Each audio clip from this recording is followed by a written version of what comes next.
What's going on, guys? Josh Sykes back with you for OutdoorNewsAmerica.com. As always, if you like the content we're producing, if you like our short little videos, go ahead and click that subscribe button down below. Leave us a thumbs up on the video. If you got any questions, if I can answer them, I always will. In the studio with me today, I've got something really cool I want to share with you guys. I was at my local gun store this past week, ran across this little bad boy, and I had to buy it. And let me share it with you. This is the Lorcin. Look at there. Boy, that's a blast from the past. This is the Lorcin 32 ACP. This is a 32 ACP. It's got the pearl grips on the side there. This one's got a little chip there on the bottom of it. But I picked this gun up for actually $65.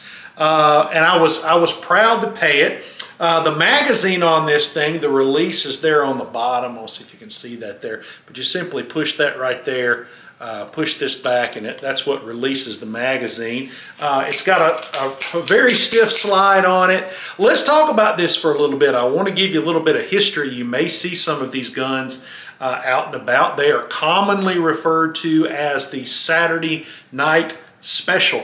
There was a whole group of these manufacturers, Jennings, Lorcin, Davis Industries out there that manufactured guns that all kind of looked like this in those days. The metal in this gun is a zinc alloy, sort of a pot metal type engagement, if you will. It's a very simplistic design. A lot of guys talk about when firing this gun, they actually pinch your hand there on the back, so you gotta be real careful there. This is a functioning handgun. There's the little magazine there. This is I believe this is a 32. I may even be wrong.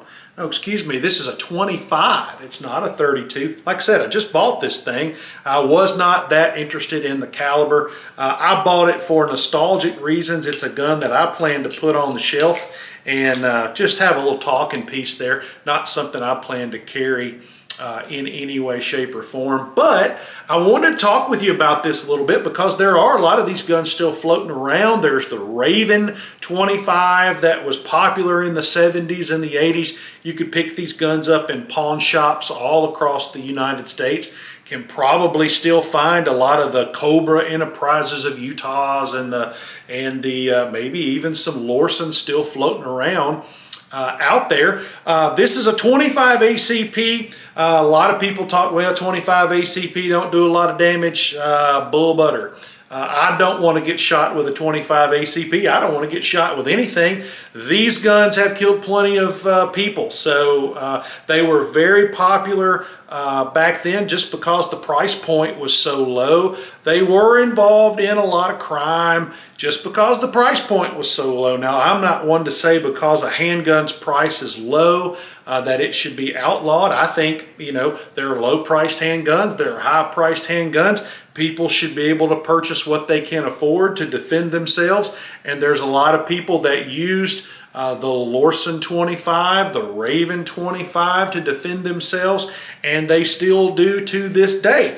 This gun does go bang. It's a fully operating firearm. Is it one that I would want to bet my life on? Well, I mean, if it's all I had, yeah, sure, why not?